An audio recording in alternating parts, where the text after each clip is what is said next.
오늘 우리가 함께 은혜 받을 하나님 말씀은 신명기 24장 1절부터 9절까지 말씀입니다. 설교의 제목은 연약한 이들의 삶을 지키시려는 하나님입니다. 연약한 이들의 삶을 지키시려는 하나님이에요. 하나님이 사람들에게 말씀하시고 싶은 게 참 많으시죠. 그런데 성경을 가만히 보면 하나님께서 연약한 사람들을 지키시려는 뜻이 훨씬 더 많습니다. 왕에 대해서, 그리고 제사장들에 대해서 우리 읽었었죠. 왕은 어때야 되는지, 제사장은 어때야 되는지, 선지자들은 어때야 되는지, 앞에 있는 지도자들이 어때야 되는지에 대해서 분명히 먼저 말씀하셔요. 먼저 말씀하시는 게 맞습니다.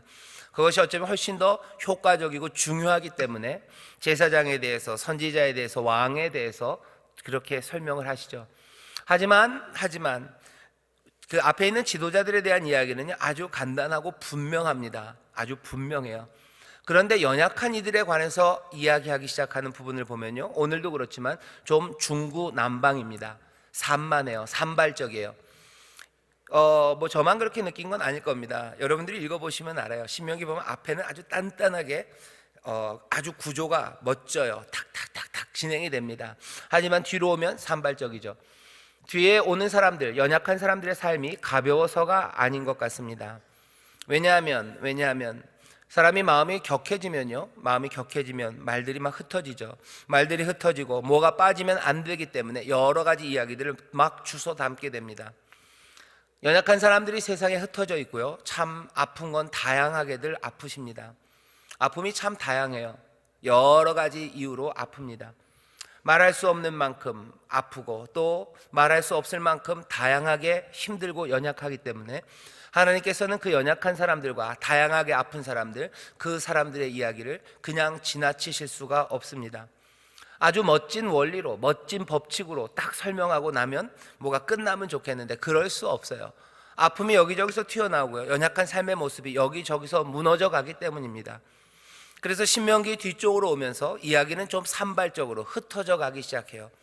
오늘 본문도 보면 1절부터 9절까지 읽었는데요, 이 안에 제가 보니까 아프고 연약한 사람들 종류가 5개나 나옵니다. 5종류의 아픈 사람들이 나와요. 그냥 왕은 한 번 얘기했어요. 왕은 너 제사장들에게서 하나님의 이 율법을 받아다가 너 다 베껴 써서 네 침대 옆에, 네 침상 옆에 두고 계속 읽어라. 읽고 너 여호와를 경외해라. 다른 사람들 압제하지 말고 너 하나님 말씀대로만 따라 살면 넌 된다라고 왕에겐 간단해요. 왕은 하나로 묶어버립니다. 그런데 연약한 사람들은 그렇지 않아요. 하나님의 마음이 거기에 있습니다. 그리고 하나님은 우리의 아픔과 우리의 연약함이 산발적이고 그리고 참 다양하게 아픔을 압니다. 오늘 그래서 24장 1절부터 쭉 읽어가기 전에 먼저 우리가 생각해 봐야 되는 건 하나님의 마음입니다. 연약한 사람들의 삶, 그것들을 하나님은 지키고 싶으신 거예요. 하나하나 말 안 하면 이 백성들이 그들을 잊어버릴까 봐, 나는 잊어버리지 않는데 너희는 잊어버릴까 봐 하나님이 한 사람 한 사람 할 수 있는 한 끝없이 말할 수는 없습니다. 이 모압 평야에서 일어났던 모세의 설교는 멈춰질 시간이 다가와요. 멈춰질 시간은 다가와요. 하루해가 지나고 이제 모세도 죽어야 되고 이 사람들 가야 됩니다. 하지만 가기 전에 말해야 돼요. 가기 전에 적어도 언급해야 되는 깨진 사람들과 연약한 사람들이 있는 겁니다. 하나님은 그래서 어쩌면 조금은 다급하게, 그래서 산발적으로 들릴지라도 연약한 사람들을 하나씩 불러내며 이스라엘 백성들에게 그 사람들에 관한 이야기를, 그 사람들의 이름을 언급하는 거예요. 5종류의 사람들이 있는데요, 첫 번째는 이혼당한 여인에 관해서입니다. 연약한 사람이에요. 이혼당한 여인은 연약합니다. 지금도 좀 그렇지만 이스라엘 이 당시 3500년 전 이때는요, 이혼당한 여자의 삶이라는 건 굉장히 불안한 삶이고, 그리고 그 세상을 살아가기 어려울 만큼 힘들고 연약하고 모든 지위, 그리고 권리, 그리고 경제적인 능력들 모두 다 빼앗길 수 있고 또 빼앗기는 경우가 많았던 사람들이 이혼당한 여인이에요. 하나님이 이혼당한 여인에 대해서 관심이 있으십니다. 그 연약한 사람들의 삶을 지키시려고 어떤 규정들을 주셔요. 그 다음은요, 비슷한 이야기예요. 연관된 이야기죠. 이혼당한 여자를 생각했더니 하나님이 또 생각나는 게 이제 막 결혼한 여인들이 생각나는 것 같아요. 이제 막 결혼해서 아직 아이가 없는 여인들, 아이가 없는 아내들, 그 사람들 연약해요. 왜냐하면 아버지 집에 살다가 이제 모르는 집에 시집을 온 거죠. 그러니 불안합니다. 여기 권사님들 많으신데 여러분들 시집 처음 오셨을 때 생각해 보세요.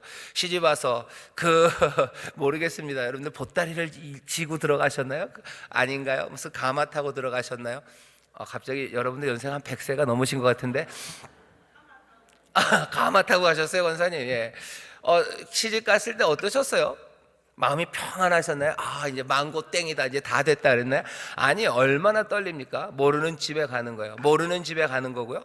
그리고 가족들 떠나서 나는 온 거예요. 그리고 뭐 시집살이가 그렇게 만만치는 않아요. 뭐보다도 맵다고들 그러는데 매운 시집살이가 있어요. 게다가 이제 막 시집 와서 불안하고요. 게다가 아이도 없어요. 아이가 있으면 좀 편안해집니다. 내가 해야 될 일들이 있고요. 내 피부치가 하나 생긴 거고요. 그리고 가족들도, 내 식구들도, 그죠? 그 시댁 식구들도요. 이제 뭔가 아들을 낳고 자녀를 낳으면요, 이제 받아들이기 시작해요. 하지만 그 전까지는 연약합니다. 아직 자녀가 없는 새로운 아내, 새색시들, 이 사람들 연약한 사람이요. 하나님은 그들을 연약하다고 보십니다. 에이고, 시집 갔으니까 잘 됐지 뭐. 아니요. 가서 얼마나 힘들고 어려울지, 불안할지 아셔요. 이혼당한 여인이라는 이 연약한 사람들, 아직 자녀가 없는 세댁들, 그 연약한 삶들, 그 삶들을 지키시려고 하나님께서 주시는 규정들이 있어요. 또 하나, 계속해서 그 뒤에도 나오겠지만 가난한 사람입니다. 가난해요. 내 삶을 뭔가 좀 향상시키려고 몸부림치는 사람이에요. 몸부림치고 애쓰지만 여전히 가난해서 힘든 사람, 그 사람들은 연약합니다. 아직 삶을 포기하지는 않았어요. 하지만 뭔가 시도하려면 자기 힘으로는 안 되는 사람들, 그 연약한 사람들이죠. 자기 힘으로는 안 되기 때문에 뭔가를 빌립니다. 뭔가를 빌려요. 더 많이 얻으려고 빌리는 그런 사람들 아니고, 그냥 은행에다 큰 소리 빵빵 치면서 파이낸스 한다 그러면서 막 100억씩 200억씩 그렇게 빌리는 사람들 아니고, 내 삶을 조금은 향상시키고 내 자녀들 조금이라도 더 먹이고 더 입히기 위해서, 하지만 내 힘으로는 안 되기 때문에 돈을 빌려야 되는 사람들, 그 연약한 사람들이에요. 그 사람들이 그렇게 가난하게 된 이유는 여러 가지가 있을 겁니다. 그게 어느 날 하루아침에 모든 것들이 풀려가지는 않을 거예요. 아마 다른 사람들보다 재능이 조금 부족할 수도 있고, 아니면 다른 사람들보다 눈치가 좀 덜 빨랐을 수도 있고, 아니면 삶의 여러 가지 어려운 일들이 엎친 데 겹치고 넘어진 데 또 넘어졌던 사람일 수 있어요. 그 연약한 사람들, 그래서 자기 물건을 저당 잡히고 남에게 뭐라도 빌려서 내 삶을 조금이라도, 내 삶뿐만 아니라 내 가족의 삶을 조금이라도 더 나았게 만들려는 사람들, 그 사람들은 안타깝고 연약한 사람들이에요. 하나님은 그 사람들을 기억하십니다. 그 사람들에 대해서 관심이 있으셔요. 특별히 관심이 더 많으셔요. 그래서 오늘 말고 다음 주에는 이 이야기를 훨씬 더 많이 할 겁니다. 이렇게 세 종류의 사람들뿐만 아니라요, 오늘 9절까지 아주 짧은 구절 안에 또 어떤 사람들이 있습니까? 납치되는 사람들이 있어요. 유괴되고 납치되는 사람들입니다. 유괴되고 납치되는 사람들은요, 늘 연약한 사람들이 유괴되고 납치됩니다. 키가 한 2m 한 20쯤 되고요, 팔뚝이 막 얼마나 다 그래야 되나요? 팔뚝이 그냥 막 이만하고요, 그냥 막 우락부락한 사람을 누가 납치합니까? 그런 사람 납치 안 해요. 보기만 해도 똘망똘망한 애들을 누가 납치합니까? 납치 안 해요. 납치하고 유괴당하는 사람들은요, 뭔가 조금은 연약한 사람들입니다. 힘없는 사람들이요, 무리에게서 떨어져 나왔죠.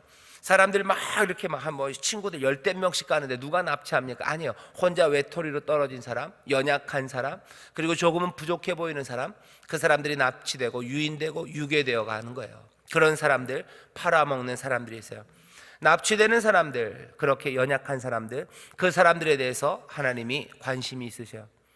또 마지막으로는 어떤 사람들입니까? 문둥병자들이요, 병든 사람들, 그 사람들에 대해서도 하나님이 관심이 있으셔요.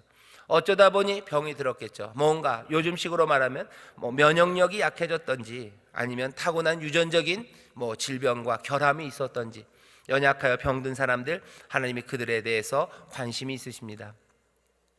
건강한 사람들에 대해서는 별 얘기 없습니다. 왕과 지도자들, 제사장들, 선지자들 분명히 중요한 역할을 해야 돼요. 거기에 대해서 말씀이 있지만 여기 이렇게 산발적으로 계속해서 연약한 이들을 향해서 하시는 하나님의 말씀을 우리가 볼 때 하나님의 마음이 어디에 있는지 먼저 보아야 됩니다. 하나님이 연약한 사람들에게 마음이 있으셔요. 그리고 그 사람들을 잊지 않으셔요. 그리고 계속해서 끝쪽으로 가면서 이 이야기를 하시는 것들은 하나님의 백성들도 그들을 잊지 않기를 원하시는 겁니다. 하나님의 마음을 품는다는 거, 하나님과 한 마음이 되는 거, 주 안에 거한다는 거, 그리고 주의 영이 우리와 함께 하시고 주의 영의 인도하심을 따라 산다는 것은 어쩌면 주님의 이 마음, 하나님의 이 마음이 우리의 마음이 되는 겁니다. 연약한 사람들, 그 사람들에 대한 관심을 여러분들 잊으시면 안 됩니다. 찬란한 사람들, 현란하게 아름다운 사람들, 그 사람들에 대한 관심이 우리 가운데 있어요. 하지만 하나님께서는 그보다는 연약한 사람들에게 더 관심이 많습니다. 옆에 있는 분들에게 연약한 사람들에 대해 관심을 좀 가지십시다. 연약한 사람들에 대해 관심 가집시다. 그러니까 전지현 씨, BHC에 대해서는 관심을 많이 안 가지셔도 상관없어요. 그런데 연약한 사람에 대해서는 관심을 가지셔야 됩니다. 누가 뭐 50억짜리 집을 사고 무슨 몇 억짜리 차를 타고 누가 무슨 어디에 가서 무슨 대단하게 놀고 왔다, 거기에 대해서 너무 관심 가지실 필요 없습니다. 관심은 누구에게? 연약한 사람들에게 관심이 있어요. 그러면 너무 슬픈 거 아닙니까? 슬픔? 글쎄, 그게 슬픔은 아닙니다. 하나님의 마음을 품기 시작하고요, 주 안에서 살아가기 시작해요. 거기서 누리는 기쁨을 우리는 뭐라고 부르냐면요, 주님이 주시는 기쁨이라고, 그리고 하늘에서 내리는 은혜와 평강이라고 우리는 이름 붙여요. 전에 없었던 것들이 생기는 거예요. 전에 없었던 기쁨입니다. 그리고 사람들은 생각하지 못했던 기쁨이에요. 연약한 사람들을 생각하고 그들과 함께하면 기쁨이 없을 것 같아요. 그러면 슬픔에 빠져들 것 같아요. 어쩌면 조금은 세상의 기준으로 슬플지 모릅니다. 하지만 거기서 누리는 기쁨을 세상은 몰라요. 이 기쁨을 누가 알려주십니까? 주님이 알려주시는 거예요. 그 기쁨을 맛본 사람들은요, 천국의 보화, 그 밭에 있는 진주, 밭에 있는 보물을 찾은 사람처럼요, 빼앗기지 않습니다. 그걸 빼앗기지 않아요. 연약한 이들에 대한 관심들, 그들의 삶을 지키려는 하나님, 그 하나님을 보시고 그 주님을 따라 세상에서 누릴 수 없는 큰 기쁨과 평안을 맛보며 달라진 하늘의 삶을 살아가는 저와 여러분 되시기를 주의 이름으로 축원합니다.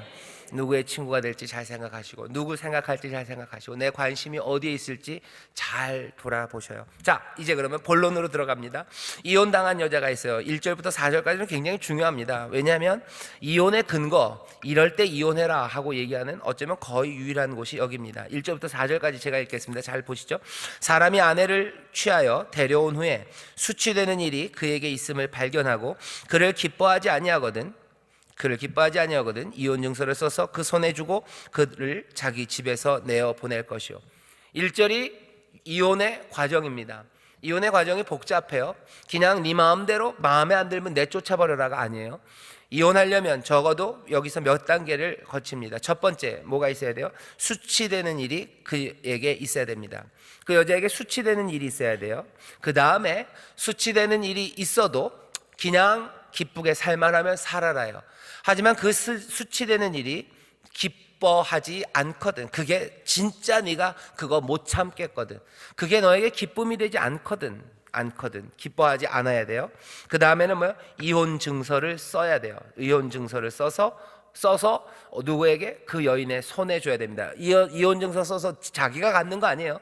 어디다 공탁하는 것도 아니고 그 여인에게 주어야 됩니다.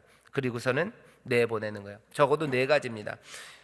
수치되는 일이 있어야 돼요. 그리고 그것이 기쁘지 않아야 돼요. 그 다음에 이혼 증서를 써야 돼요. 그리고 그것을 그 여인의 손에 주어서 내보내야 됩니다. 그렇게 해야 돼요.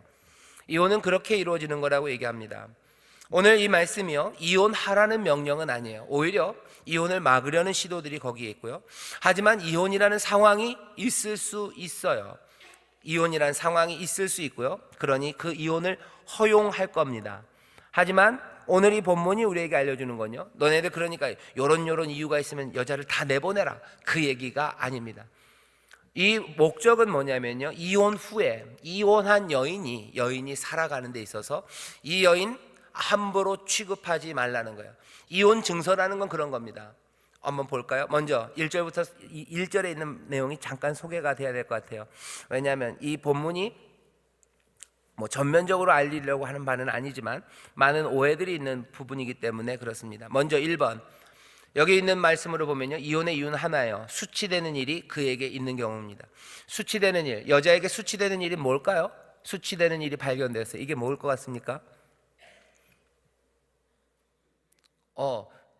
네가 말하세요 그러고 있는 것 같은데요. 수치되는 일이, 여러분들 뭐라고 생각하세요? 이 여자가 전에 무슨 바람이 폈어요? 전에 무슨 간음한 게 발견됐어요? 아니에요. 간음한 게 발견됐으면 이 여자는 뭐요? 죽어야 되는 거지. 이혼의 대상은 아닙니다. 이혼의 대상은 아니에요. 수치되는 일은 뭘까? 수치되는 일은 뭐 간음에 뭐 그게 과거가 밝혀졌다 그런 거 아닙니다. 다시 그런 거 밝혀졌으면 어떻게, 원래 아까 우리 전에 다 봤었죠. 이건 죽어야 되는 일이죠. 둘 다 죽어야 되는 일이지, 이게 이혼해야 되는 일은 아닙니다. 수치되는 일이라고 생각하는 것은 설명을 안 해요. 왜 안 합니까? 아마 그 안에 이루어질 일이라고 생각하는 거고요. 제가 이거를 효대학원에서 강의하면서도 얘기를 좀 했었는데, 아마도 수치되는 일은 뭐랑 관련되어 있냐면은요, 여자들과 관련되어 있어요. 여인병 같은 거죠. 특별히 그 생리하는 것과 관련되어 있는 것 같아요. 여기가 왜 문제가 됩니까? 아직 과학이 그리고 의학이 다 발전되지 않았기 때문에요. 그 부분에서 뭐가 문제가 생기면 적어도 출산에 문제가 있다는 거는 알아요. 출산에 문제가 있습니다. 수치되는 일이 발견됐어요. 그거 잘 모르죠. 근데 결혼하고 보니 수치되는 일이 발견됐어요. 아마 아이를 못 낳는 여자임을 알 수 있는 방식일 겁니다. 부끄러움이죠. 그런데 그것을 기뻐하지 아니하거든. 아이가 없어도요, 아이 낳을 수 없구나, 이 여인은. 그래도 기쁨으로 같이 살 수 있어요.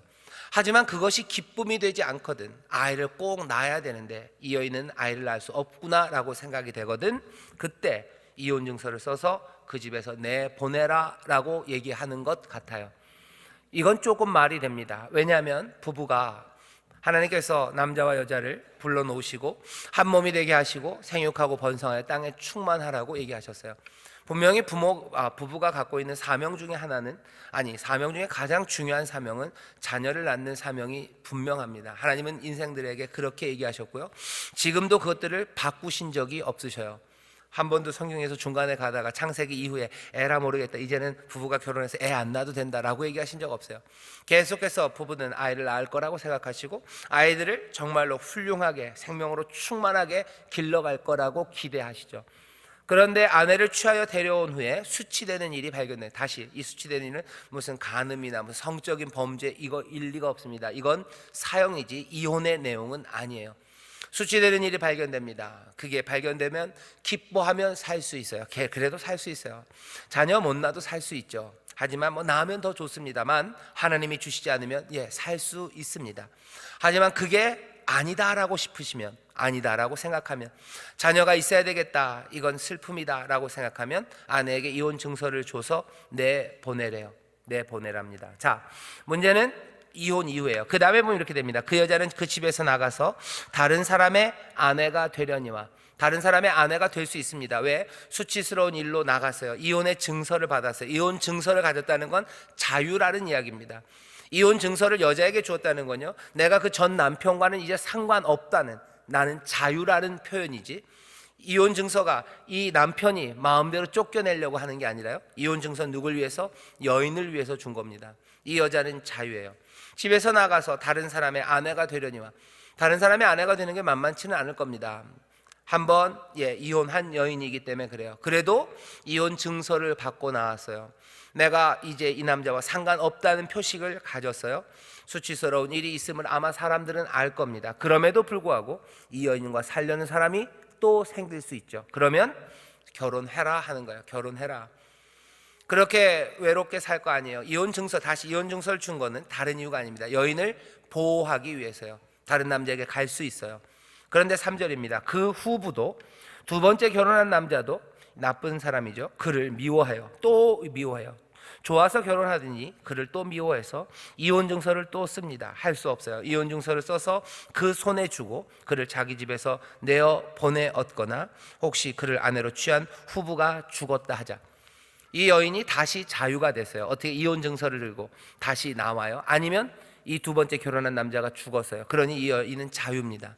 그때 어떻게 되냐면요, 4절이에요. 그 여자가 이미 몸을 더럽혔은즉 그를 내어보낸 전부가, 첫 번째 남편이 그를 다시 아내로 취하지 말지니 이 일은 여호와 앞에 가증한 것이라.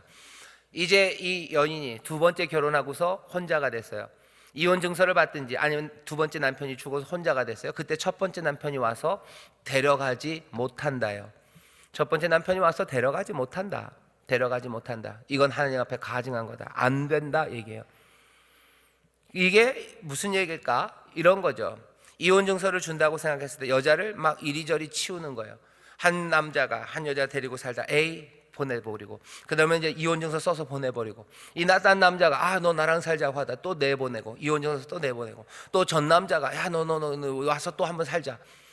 여자가 연약하다고, 이혼한 여인이라고, 그렇게 이 남자 저 남자에게 뭐 왔다리 갔다리 마음대로 취급할 수 없어요. 이혼 증서, 그 증서는 이 여인에게 자유를 말할 뿐만 아니라 그 전에 있었던 사람과의 단절을 말하는 거라고. 연약한 사람들 그렇게 마음대로 취급하지 말라고. 그녀들의 자유 그리고 그녀들의 권리가 지켜져야 된다고 지금 하나님 말씀하시는 거예요. 이혼한 여인들이 예나 지금이나 뭐 그렇게 많은 권리를 갖기가 어렵죠. 그리고 예나 지금이나 하니 예전에 훨씬 더 경제적으로 어려운 상황, 난처한 상황에 놓였을 수가 많습니다. 난처한 상황에 놓였다고, 이혼했다고, 그래서 아무렇게나 취급하면 안 된다고 지금 말씀하시는 거예요. 이 말씀을 우리는 어떻게 받아들여야 됩니까? 적어도 이 말씀이 우리에게 주는 교훈은 참 많아요. 아내를 데리고 와서 결혼을 했다면, 수치되는 일이 아니라면, 오늘 본문은 그래요. 이혼에 대해서 별로 얘기하지 않으셔요. 이혼 안 하는 게 좋습니다. 수치되는 일이 있어도 같이 살 수 있어요. 하지만 우리의 악함 때문에, 우리의 그 당사자의 악함뿐만 아니라요, 우리 모두의 악함입니다. 여러 가지 상황이, 그리고 여러 가지 우리의 잘못됨이 사람들을 이혼하게 만들었으면 그때는 자유로 내보내줘야 돼요. 그리고 그것이 이 여인의 삶에, 남자도 마찬가지지만 삶의 약점이 되어서 사람들에게서 이리저리 이용당하고, 그렇게 가볍게 취급당하고, 그렇게 되면 안 됩니다.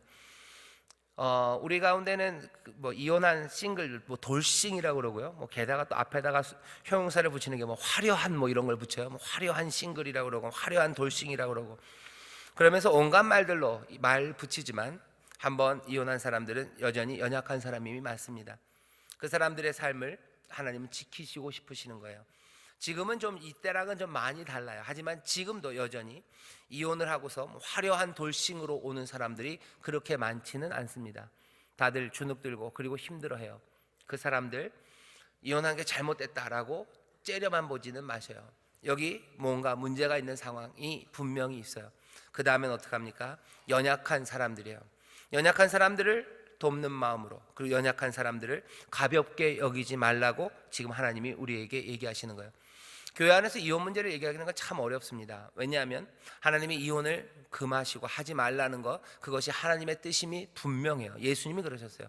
사람이 나눌 수 없다, 하나님이 하나 되게 하신 거, 사람이 나눌 수 없다 했는데 나누어졌죠. 그러니 교회 안에서는 이혼하신 분들 마음에 죄책감, 그리고 그 무거운 마음이 있는 건 사실입니다. 되도록이면 다시 합치는 게 제일 좋아요. 하지만 그것이 어긋났을 때 그것들로 약점 삼아서, 그리고 그것들로 약점 삼고 그것으로 사람들을 괴롭게 하는 건 말이 안 돼요. 하나님 앞에서 용서를 구하고 삶을 또 다시 더 복된 길로 나아갈 겁니다. 하지만 우리는 그들이 어떻게 생각하셔야 돼요? 연약한 사람이라고 생각하셔야 돼요. 약한 사람을 대하는 태도로 대해야 됩니다. 이리저리 굴리지 마셔요. 이리저리 말로 한번 뻥치고 그렇게 하지 마셔요. 연약한 사람들임이 분명해요. 삶이 한 번은 무너지고 한 번 깨진 사람들이요, 분명히 잘못한 건 맞습니다. 성경적으로 봤을 땐 그렇습니다. 그게 그들의 잘못이고 또 우리의 잘못 때문에 그런 게 맞아요. 하나님 앞에 용서를 구해야 되는 사건임이 맞습니다. 하지만 하나님은 그들이 연약한 상태에 있다는 걸 분명히 아셔요. 그러니 하나님의 위로가 있기를 바라고, 그리고 또 그 가운데서 다시 한번 우리가 서로 보듬고 그리고 위로하고 더 선한 길을 향해 갈 수 있도록 함께 기도하고 나아가야 할 줄 믿습니다. 연약한 사람들 그렇게 도와주셔요. 그 다음입니다. 그 다음 보시면 여기 있는 이 말씀이 이 이혼한 여자의 문제가, 성경에 있는 예언자들이 이 말을 꼭 붙잡아요. 뭐냐면 예레미야서 3장입니다. 예레미야서 3장에 묻죠. 다른 여인을 택했대요. 이스라엘, 너희들은 다른 여인을 택했는데 하나님이 너희를 다시 받으실 수 있겠느냐? 예레미야 3장 1절만 해도요, 1절에서 5절만 해도 안 된대요. 되겠냐? 안 된다 그래요. 근데 얼마 지나지 않았습니다. 4장 1절이에요. 3장에서 안 된다고 하시더니 한번 볼까요? 도대체 몇 절이나 지나서 그렇게 마음을 바꾸시는지. 예레미야서 3장 제가 읽어보겠습니다. 3장 1절 읽어보면 이렇게 되어있어요. 세상에서 말하기를 가령 사람이 그 아내를 버림으로 그가 떠난 타인의 아내가 된다 하자 본부가 그를 다시 받겠느냐? 그리하면 그 땅이 크게 더러워지지 않겠느냐 하느니라. 나 여호와가 말하노라. 네가 많은 무리와 행음하고도 내게로 돌아오려느냐? 내 눈을 들어 자산을 보라. 너의 행음치 아니한 곳이 어디 있느냐? 내가 길가에 앉아 사람을 기다린 것이 광야에 있는 아라비 사람 같아서 음란과 행악으로 이 땅을 더럽혔도다. 그러므로 단비가 그쳐졌고 늦은 비가 없어졌느니라. 그럴지라도 네가 창녀의 낯을 가졌으므로 수치를 알지 못하느니라. 네가 이제부터는 내게 부르짖기를 나의 아버지여 아버지는 나의 소시의 애호자이시오나 노를 한없이 계속하시겠으며 끝까지 두시겠나이까 하지 않겠느냐. 보라, 네가 이같이 말하여도 악을 행하여 내 욕심을 이루었느니라 하시니라. 너희가 뭐 해도 안 된다는 거죠. 안 된다. 그런데 3장 예레미야 3장이요 3장 25절이 끝나고 4장 1절이 가면 이렇게 얘기합니다. 여호와께서 가라사대 이스라엘아 네가 돌아오려거든 내게로 돌아오라. 네가 만일 나의 목전에서 가증한 것을 버리고 마음이 요동치 아니하며 진실과 공평과 정의로 여호와의 삶을 가리켜 맹세하면 열방이 나로 인하여 스스로 복을 빌며 나로 인하여 자랑하리라. 돌아오려고 하면 나에게로 돌아오래요. 회개하고 나에게로 돌아오라고 하나님 말씀하셔요. 한번 나간 여인은 다시 불러올 수 없습니다. 그런데 하나님께서는 그것들 아시면서도 불구하고 다시 오라고 하시는 거죠. 이 이야기가 오늘 이 신명기 말씀이요 이사야서 50장에도 나옵니다. 50장 1절에 보면 여호와께서 그렇게 얘기하셔요. 여호와께서 가라사대 내가 굉장히 재밌어요. 뭐라 그러냐면 이혼 증서를 못 찾았대요. 나 여호와가 이같이 이르노라. 내가 너희 어미를 내어보낸 이혼서가 어디 있느냐? 내가 어느 체주에게 너희를 팔았느냐? 내가 너희를 판 적도 없고 너희를 이혼 증서 내주고 보낸 적 없대요. 그러니 공식적으로 내가 너희와 이혼하지 않았다고 얘기하시는 거예요. 너희가 잘못했지만 난 너희와 이혼하지 않았다. 내가 이혼 증서를 찾을 수가 없네. 이혼 증서를 쓴 적이 없네 라고 또 이사야서에서는 말씀하십니다. 오늘 이 이야기들을 보면서요 하나님의 은혜 그리고 하나님의 놀라우신 은총 자비하심을 또 생각할 수 있어요. 하나님은 이렇게 하면 안 된다는 거 아십니다. 떠나간 아내를 다시 이혼 증서를 들려보낸 아내를 더럽혀진 아내를 다시 받으면 안 돼요. 그건 가증한 것이라고 스스로 말씀하셨어요. 그럼에도 불구하고 하나님은 받으시겠대요. 돌아오면 내가 받겠다고 말씀하십니다. 어쩌면 자기의 말을 뒤집으시는 거예요. 사람들은 그러죠. 하나님 뭐 그러시냐? 하나님 한번 말했으면 그대로지. 하나님은 아셔요. 자신이 그렇게 말씀하신 거 압니다. 인생들에게 그렇게 교훈하신 거 아셔요. 그럼에도 불구하고 내가 그것을 뒤집겠다는 말씀이에요. 자기의 말을 뒤집는 겁니다. 인생이 아니시기 때문에 시건치 않으신다고 그러셨어요. 약속하신 건 반드시 지키십니다. 하지만 하나님께서는 여기 그 은혜로 자기가 율법으로 주셨던 그것마저도 뒤집으실 준비가 되셨어요. 은혜로 우리를 부르십니다. 그 은혜의 하나님이시기에 어쩌면 연약한 사람들 그들의 삶에 관심을 가지시고 그 은혜와 자비로 우리를 부르시고 우리도 그 은혜와 자비의 사람이 되기를 원하셔요. 하나님의 용서하시는 은혜를 생각하는 사람들, 그 사람들이 하나님이 연약한 자들을 생각하시듯 연약한 자들을 생각합니다. 하나님의 은혜와 사랑이 우리 가운데 부어지고 그 자비하심이 가슴 절절해지는 그 사람들이 세상을 향하여 연약한 자들을 향한 은혜와 자비의 마음을 품기 시작해요. 신약에서는 뭐라고 얘기하냐면요 용서받은 사람들 용서한다는 거죠. 아버지가 우리의 죄를 사하셨으니 우리도 아버지의 은혜로 사람들의 죄를 사해요. 반대로도 예수님이 얘기하시죠. 아버지여 우리가 우리의 이웃들의 죄를 사한 것처럼 그들의 빚을 탕감한 것처럼 우리의 빚을 탕감해 달라고 우리에게 자비를 베풀어 달라고 또 기도합니다. 이렇게 내려왔다가 다시 올라가는 거예요. 은혜를 받아 우리는 또 은혜를 베풀고 용서받아 용서하고 또 용서하니 용서를 구합니다. 그렇게 살아가는 삶이에요. 은혜가 우리에게 임해서 우리도 하나님처럼 연약한 자들 그들을 향한 마음들이 품어지기 시작하는 거죠. 그 중에 한 사람은 이혼당한 여인이었고요. 그 다음에 하나는 재밌습니다. 이렇게 돼 있어요. 5절입니다. 사람이 새로이 아내를 취하였거든 그를 군대로 내어보내지 말 것이요 무슨 직무든지 그에게 맡기지 말 것이며 그는 1년 동안 집에 한가히 거하여 그 취한 아내를 즐겁게 할지니라. 우리 여성 성도님들이 가장 즐거워할 만한 구절입니다. 남자는 결혼하고 나서요 군대에 가지 말래요. 전쟁이 나도 나가지 말랍니다. 전쟁이 나도 새신랑들은 나오지 말래요. 니들 나올 필요 없다 그래요. 하나님이 싸우실 거기 때문에 그래요. 젊은 새신랑들이 사실은 제일 건강한 젊은이들이죠. 근데도 나올 필요 없어요. 너희들은 새로 결혼했으면 그 새로운 아내, 그 아내를 기쁘게 하랍니다. 전쟁에 나오지 말라고 20장 7절에서 얘기하시더니 이제는 모든 직무, 무슨 직무든지 그에게 맡기지 말래요. 그 사람 불러내지 말래요. 일하라고 나오라고 그러지 말래요. 나오지 말고 그냥 집에 있으라고 그래요. 집에 있어서 뭐 하래요? 신부를 기쁘게 하랍니다. 즐겁게 하랍니다. 왜 그런 거예요? 아직 자녀가 없는 아내요. 얼마 동안? 1년 동안입니다. 1년이라는 의미는 뭡니까? 그냥 1년이면 딱 아이를 낳을 시간이에요. 그죠? 아이를 낳을 시간입니다. 10달, 1년 아이 태어나고 그리고 나오래요.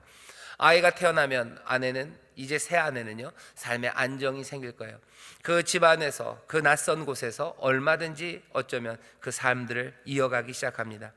새 신부들 그 사람들 그냥 두지 말고 처음 1년 자녀가 없는 그 불완전한 시간들 너 함께 하면서 즐겁게 지내래요. 연약한 여인들을 향한 하나님의 선물입니다. 하나님은 그렇게 세밀하게 아셔요. 아마 하나님이 남자인지 여자인지는 성경에 안 나옵니다. 남자도 아니고 분명히 여자도 아니셔요. 하지만 하나님이 우리를 지으셨기 때문에 여자의 마음을 아시나 봐요. 아멘 그러시네요. 예, 아멘. 그 불안한 마음을 아셔요. 그러니 신랑들 거기 있어라. 그리고 즐겁게 해줘라. 그리고 아이 낳고 그래서 아이가 나서 이 여인이 집에서 든든해지면 그때 전쟁에 나와야 돼요. 그때 다른 직무로 불러내야지. 연약한 사람들의 삶을 하나님은 세세하게 살피십니다. 내 슬픔 모를 거라고 생각하지 마세요. 하나님이 내 약함을 모르실 거라 생각하지 마세요. 하나님은 전능하시니까 내 아픔을 하나님은 하나님 남자도 아니시지만 하나님은 남자니까 여자의 마음을 모를 거예요. 아니요, 하나님이 우리를 지으셨어요. 하나님이 우리의 모든 것들을 다 아십니다. 다른 사람들은 몰라요. 하지만 적어도 누구는 아셔요? 하나님은 나를 아셔요. 내 남편도 몰라, 내 아내도 몰라, 내 자식도 몰라, 내 부모님도 몰라, 선생님도 모를 거야 라고 하셔요. 예, 아마 모를 겁니다. 하지만 하나님은 아셔요. 하나님은 아셔서요 아시고 끝나지 않습니다. 그 연약한 삶들을 지키시기 위해서 하나님이 명령들, 규정들을 주셔요. 여기까지 보면요 우리는 그렇게 생각합니다. 하나님이 우리에게 주시는 말씀들, 그 말씀들은 우리를 복되게 하려고 하시는 말씀이 분명해요. 근데 그 우리는 꼭 나는 아니에요. 내가 하는 그 일이 나를 복되게 하는 건 아닐 수 있습니다만은 우리를 복되게 합니다. 내가 동네 반장이요. 동네 반장인데 새신랑 좀 불러다가 일 좀 시켜야 돼요. 근데 하나님 뭐라 그러는 거예요? 하지 말아라. 내가 그 사람 안 불러낸다고 내가 뭐 그렇게 대단할 건 아니지만 뭡니까? 나는 그 말을 순종하고 지킴으로써 누가 거기 있는 연약한 다른 여인 하나가 즐거워하고 그 여인에게 평안이 임하는 거예요. 말씀대로 살아가는 게 꼭 그게 1대1로 나에게 즉시로 기쁨과 복이 되지는 않습니다. 하지만 결국은 그 여인, 그 새 각시가 기뻐하고 즐거워하면요 결국은 우리가 즐거워지는 거죠. 우리가 즐거워집니다. 우리가 복되게 살기 시작해요. 하나님의 말씀은 우리를 복되게 하시려는 말씀이에요. 때로는 왜 이 말씀을 나에게 주셨을까 할 때 여러분들 믿음으로 고백할 수 있어요. 우리를 복되게 하는 게 맞아요. 당장 나에게 그것이 팍팍 복으로 탁탁 화살처럼 와서 박히는 건 아니어도요 우리를 복되게 하고요 그게 결국은 나도 우리 모두를 행복하게 합니다.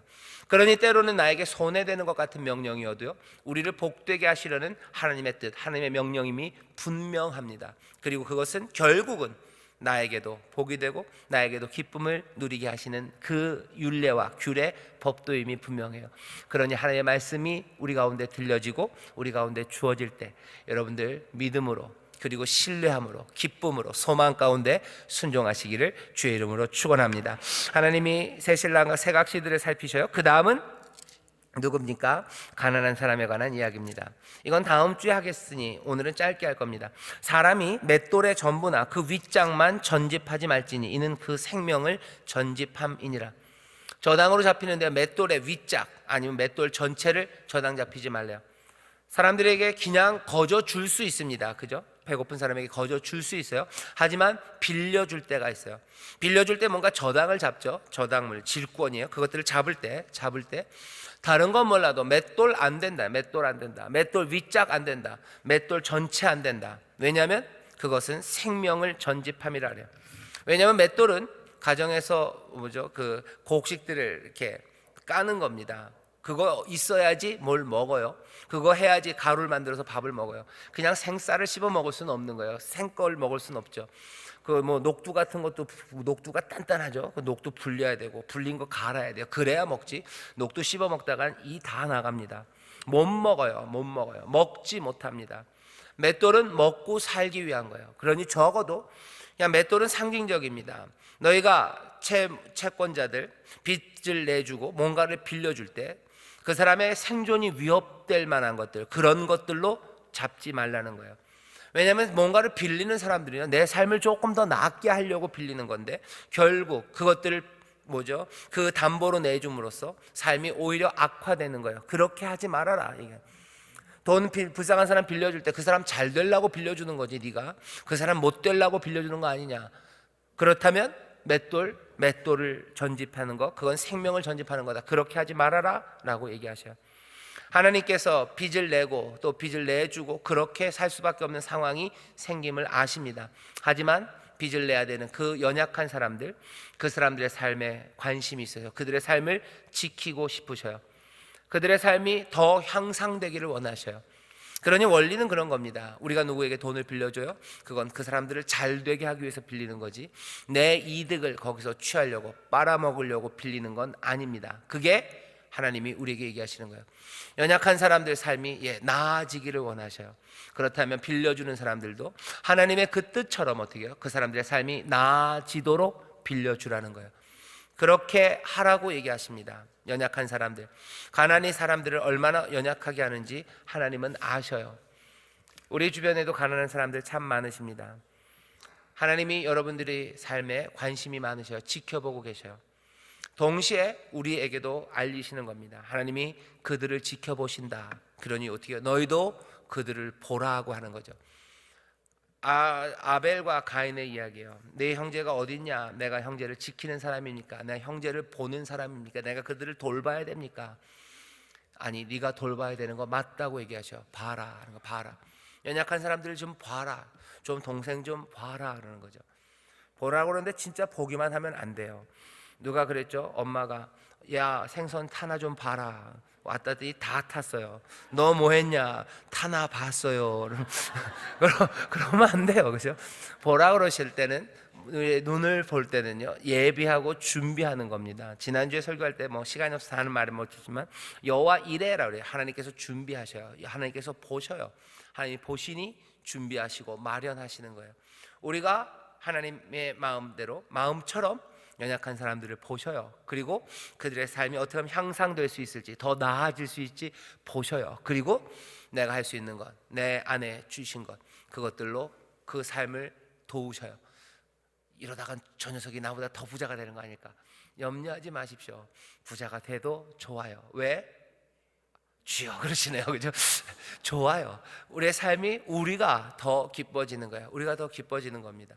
저 녀석이 더 잘 된다면 나를 무시하지 않을까? 그런 염려랑은 붙들어 매셔요.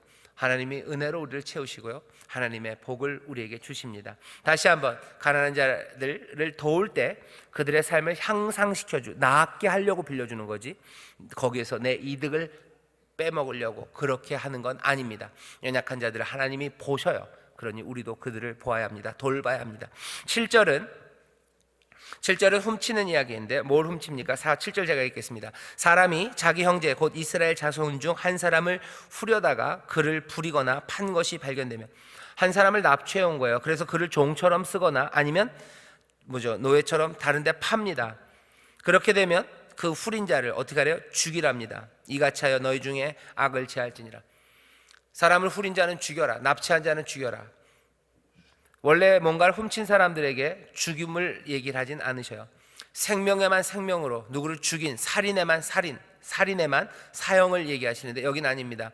사람의 생명을 훔친 건, 이건 물건을 훔친 것과 달라요. 생명과 자유를 빼앗았다면 그것은 생명으로 갚아야 됩니다. 여기 후려진 사람들, 납치된 사람들이 있어요. 얼마 전에 한국에서도 그런 얘기 있었죠. 뭐 소금 노예, 뭐 염전 노예 그래가지고요. 약간 정신이 조금 모자란 사람들, 그 사람들 외딴 섬 아니 외딴 뭐 그런 해변가에서 염전을 하면서, 염전 일이 굉장히 고되고 힘들답니다. 그리고 고립돼 있죠. 그 넓은 곳에서 그냥 잡아다가 계속 일을 시키는 거예요. 아무것도 아니냐, 잘못한 거 아니고 오히려 자기가 그 사람들 돌봐주는 것처럼 속이면서 사람을 후린 겁니다. 그 사람의 생명, 자유, 그것들을 다 빼앗아간 거예요. 후려다가 부린 사람들이요. 그러다가 또 누구에게 팔기도 합니다.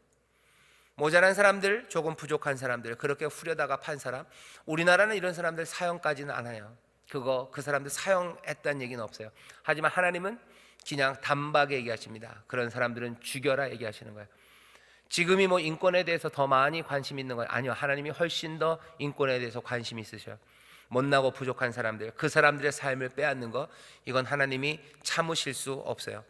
연약한 사람들의 삶을 하나님은 지키시려고 합니다. 그리고 그들이 고통당하고 그들이 빼앗긴 것에 대해서 하나님은 어떻게 하셔요? 마음에 욱하고 올라오시는 거예요. 너무 단호해요. 그냥 그 후린 자를 죽일지니 이같이 하여 너희 중에 악을 제할지니라. 사람들의 생명 그리고 자유를 그 사람들이 조금 연약하고 부족하다고 해서 빼앗는 것, 그건 하나님이 받아들일 수 없습니다. 우리 가운데 조금 모자란 사람들이 있어요. 우리 자녀들에게도 잘 가르치셔요. 학교에서 약간 지체 있는 아이들이 요즘 학교를 같이 다닙니다. 그런 반들이 있어요. 그런 아이들 놀려먹는 애들이 있어요. 그리고 그런 애들에게서 자기의 유익을 취하려는 애들이 있어요.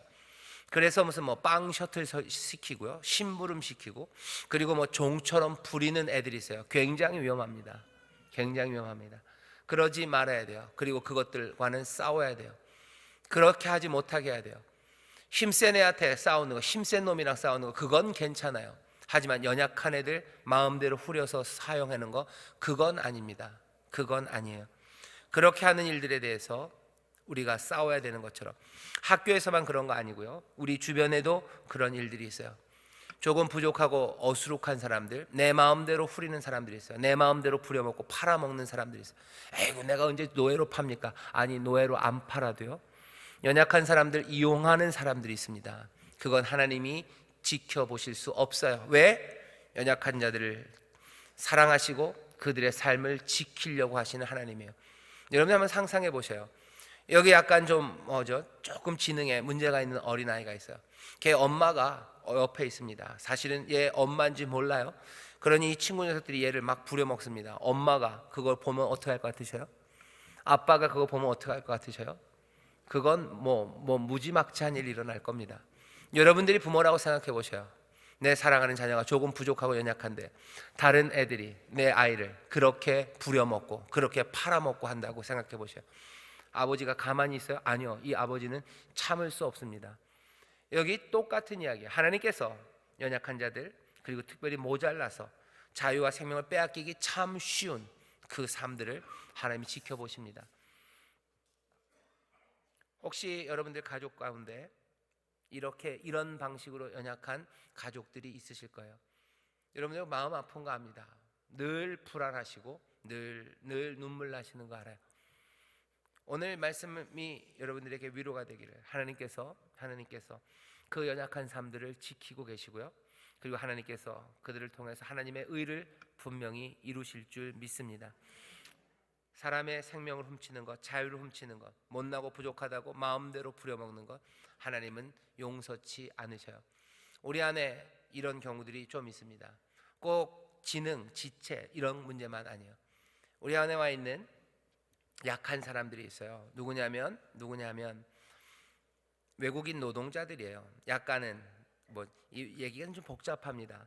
그 사람들이 다 선하고 착하고 아주 낭만적인 사람들은 아닐 수 있어요. 아닐 수 있습니다. 아주 욕심 많은 사람일 수 있고요, 욕심 많아서 욕심 많고 빠릿빠릿해서 돈 벌러 여기 온 사람들일 수 있어요. 하지만 그 사람들이 여기서 연약한 위치에 있는 건 사실입니다. 불법 체류자, 불법 노동자, 불법 이주민이라는 이유로 내가 마음대로 후리고 내가 마음대로 부려먹고 그리고 내가 마음대로 할 수 있다고 생각하는 거, 그건 위험합니다. 다른 사람들의 연약함과 약함을 내가 이용하는 거 그건 안 돼요. 그러지 말라고 얘기하시는 거예요. 오늘 우리에게 주시는 말씀들은 연약함에 관한 이야기입니다. 마지막으로 건강이에요. 아픈 사람이요. 8절 9절입니다. 너는 문둥병에 대하여 삼가서 레위 사람 제사장들이 너에게 가르치는 대로 내가 힘써 다 행하라. 이 얘기 뭐야? 너희들 아픈 병자들, 문둥병자들, 레위 사람들, 레위 제사장이 시키는 대로 해라라고 얘기하셔요. 왜? 곧 내가 그들에게 명한 대로 너희는 주의하여 행하라. 너희가 애굽에서 나오는 길에서 네 하나님 여호와께서 미리암에게 행하신 일을 기억할지니라. 미리암에게 어떻게 했습니까? 문둥병이 걸렸어요. 미리암이. 왜냐하면 모세를 비난합니다. 구스 여자와 산 걸로 비난을 했어요. 모세의 그 권위에 도전을 하는 거죠. 하나님이 모세를 지도자로 세우셨는데 미리암이 도전합니다. 그때 문둥병이 생겨요. 그때 문둥병이 생겼을 때 그 말씀이 굉장히 재밌는데 시간이 별로 없어요. 민수기 12장에 보면 그 말씀이 있어요. 그때 병이 걸렸죠. 제가 한번 읽어볼까요? 아론이, 그러니까 이제 아론이요, 모세에게 이르되 슬프다 내 주여, 우리가 우매한 일을 하여 죄를 얻었으나 청컨대 그 허물을 우리에게 돌리지 마소서. 그로 살이 반이나 썩고 죽어서 모태에서 나온 자같이 되게 마옵소서. 모세가 여호와께 부르짖어 가로되 하나님이여 원컨대 그를 고쳐 주옵소서. 미리암이 문둥병에 걸리니까요, 아론이 형아가 와서 모세에게 부탁합니다. 그러니까 이제 모세가 기도를 해요. 근데 모세의 기도가 굉장히 짧아요. 하나님이여 원컨대 그를 고쳐 주옵소서. 한마디 하고 더는 안 해요. 모세도 삐진 거죠, 누나한테. 눈물로 간구하며 기도하잖아요. 하나님 고쳐주세요. 끝이에요. 진짜 짧은 기도예요. 하나님이 어떻게 하십니까? 하나님 여호와께서 모세에게 이르시되 그의 아비가 그의 얼굴에 침을 빼앗았을지라도 그가 7일간 부끄러워하지 않겠느냐. 그런즉 그를 진 밖에 7일을 가두고 그 후에 돌아오게 할지니라.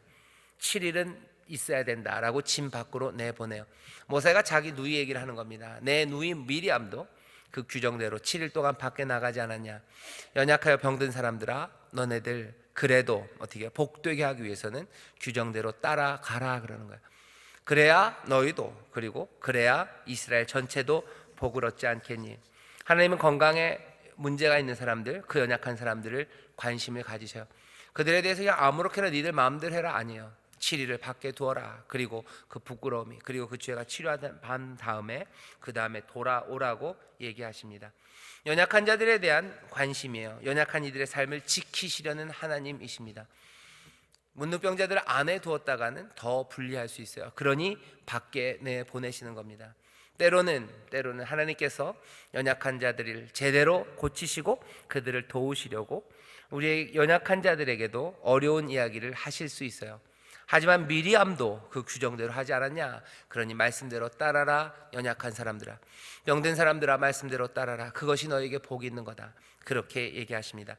다음 주에는 우리가 10절서부터 계속해서 연약한 사람들, 특별히 가난한 사람들에게 대해서 하나님이 뭐라고 얘기하시는지 말씀에 귀를 기울일 겁니다만, 오늘 여기 이 5 종류의 연약한 사람들의 이야기를 하나님이 우리에게 주셔요.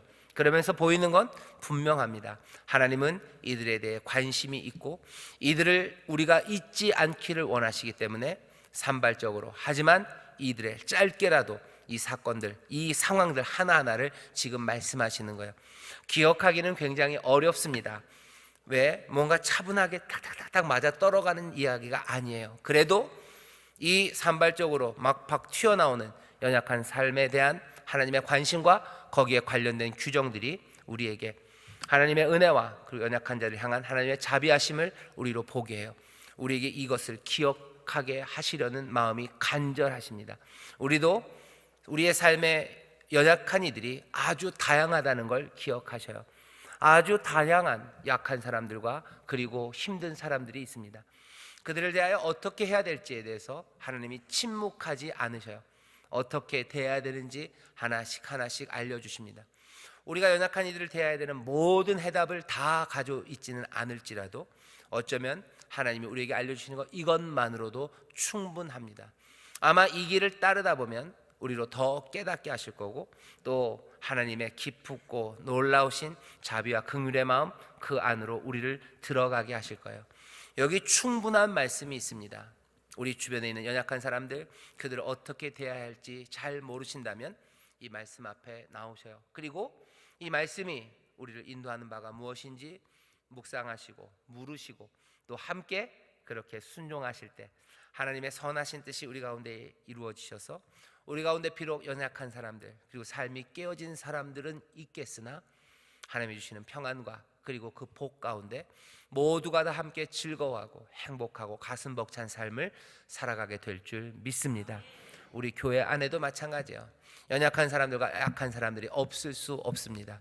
하지만 그럼에도 불구하고 말씀대로 우리가 순종하며 살아갈 때 모든 약한 이들과 함께 그리고 삶이 깨어진 이들과 함께 하나님을 찬송하며 기쁨과 감사를 노래하며 그렇게 하나님이 주신 은혜 안에서 충만하고 풍성하게 살아갈 수 있을 줄 믿습니다. 기도하겠습니다. 하나님 아버지 감사합니다. 연약한 이들이 있는 세상이라 하나님께서 그 삶을 지키시며 또 그 삶을 돌보시려 하나님의 백성들에게 명령을 주시고 규례를 주시고 나아가야 할 길을 가르쳐 주십니다.